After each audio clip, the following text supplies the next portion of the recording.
Hey guys, Jesse from Fulla Strength and Conditioning here. It's the first time doing one of these live videos, so we'll see how it goes. Hopefully we can get some of you online, get a bit of a discussion going, and make the most of this live chat.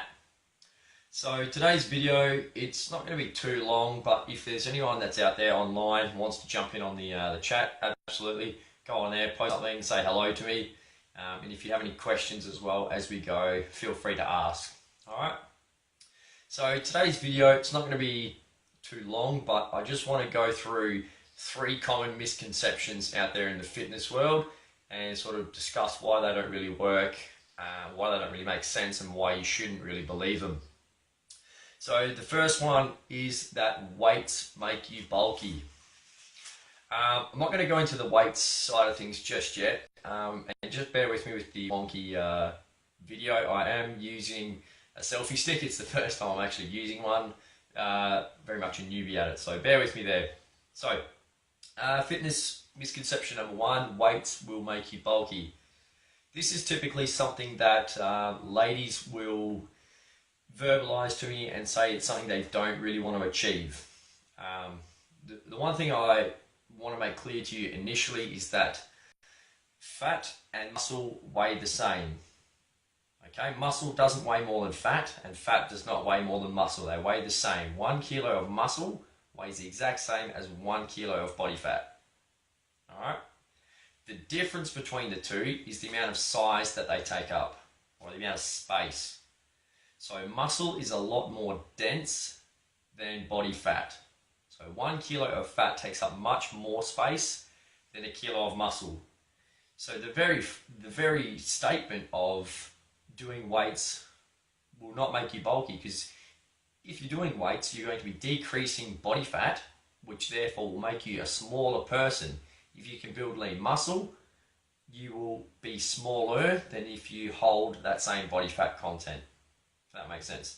So let's take, for example, a 100 kilo man, and he's 30% body fat. So 30 kilos of him is fat.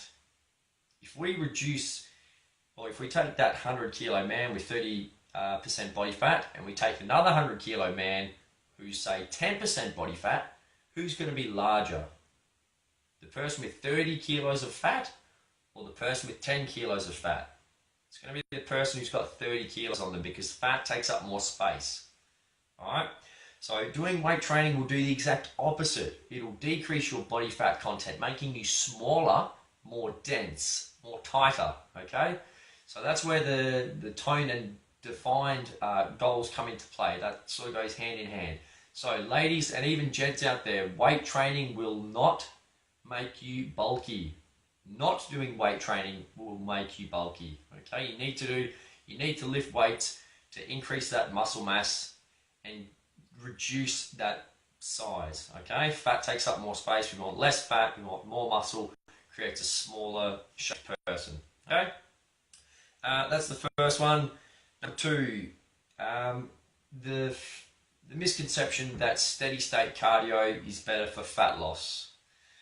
So I'm sure if you've been into a commercial gym, you've probably seen those ladies running tens of Ks, or just even 30 minutes worth on the treadmill, and yeah, they look good. At least from a distance, they look good.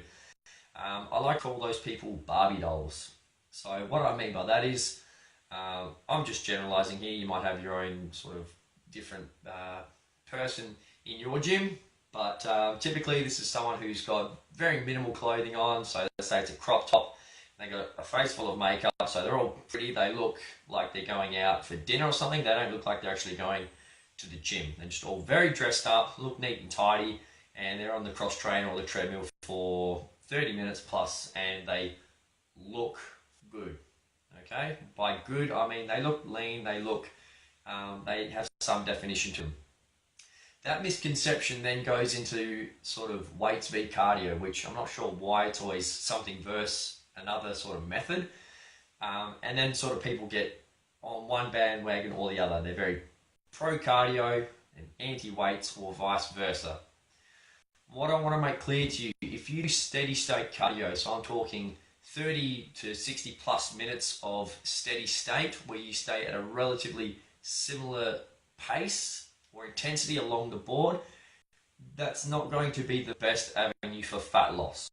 So the reason for this is the method that the body uses for energy is not going to dip into your fat stores long term.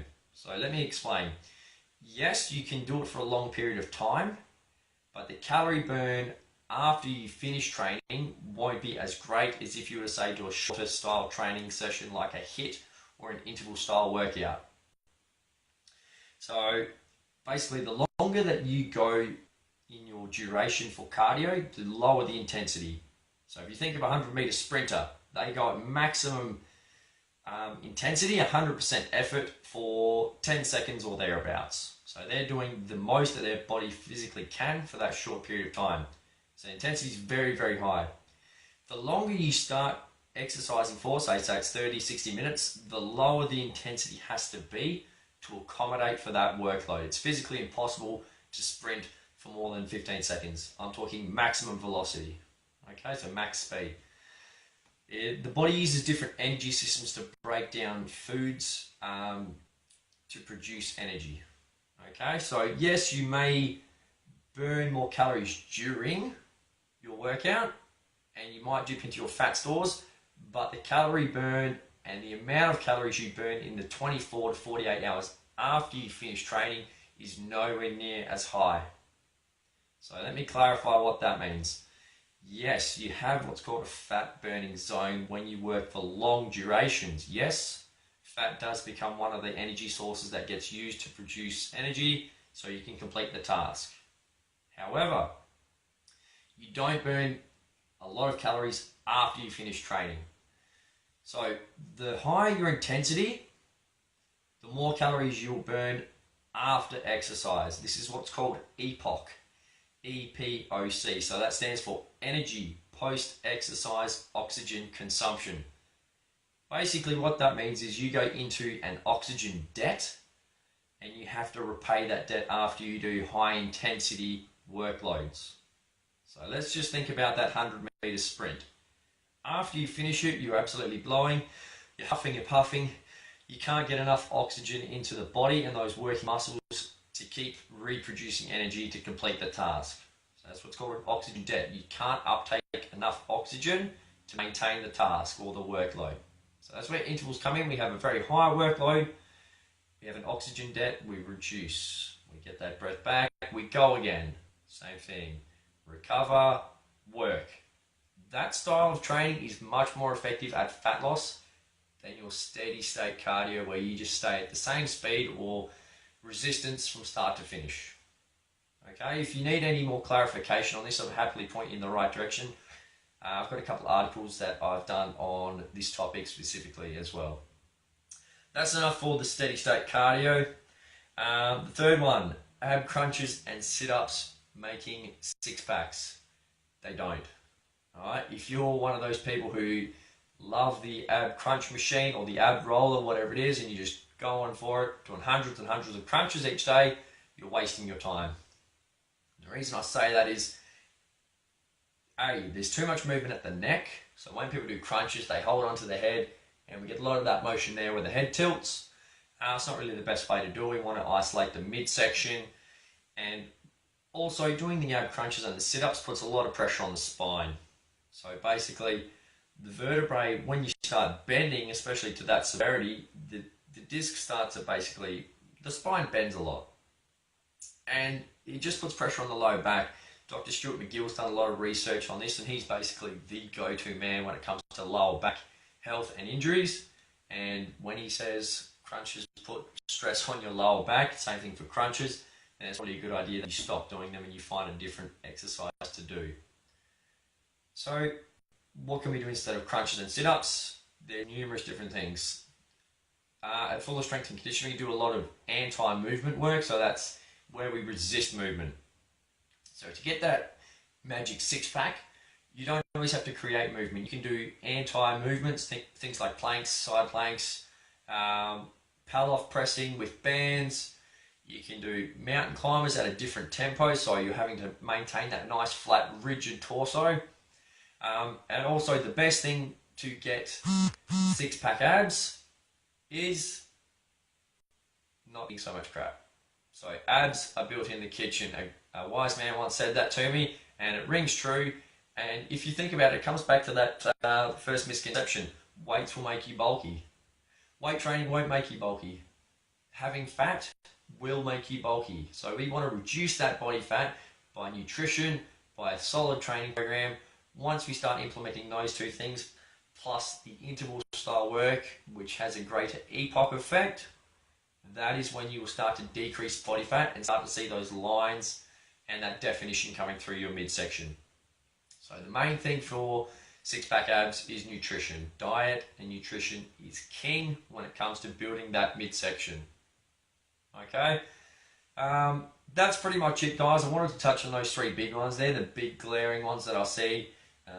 People being afraid to lift weights. It might take the time to get into it, sort of, for lack of a better word, enjoying it. But weight training is vital. It is critical that you implement weight training to reduce body fat. So, got Rob Watson saying can't sprint for 15 seconds. And he's just saying, have you seen me over 100 metres? Your theory's out the window there. Rob, we'll have to discuss that over a game of golf then, mate. But that's pretty much it, guys. I hope you learned something from it. If you did, please share our page with your friends. If you haven't already, give us a like and make sure you stay up to date with our videos on our YouTube channel, okay? Search for Fulla Strength and Conditioning. So that's Fulla, Strength and Conditioning and normal, okay? Thanks for tuning in, guys. If you haven't watched the live feed, take a look at the replay and let us know your thoughts on it, okay? Until next time, train hard.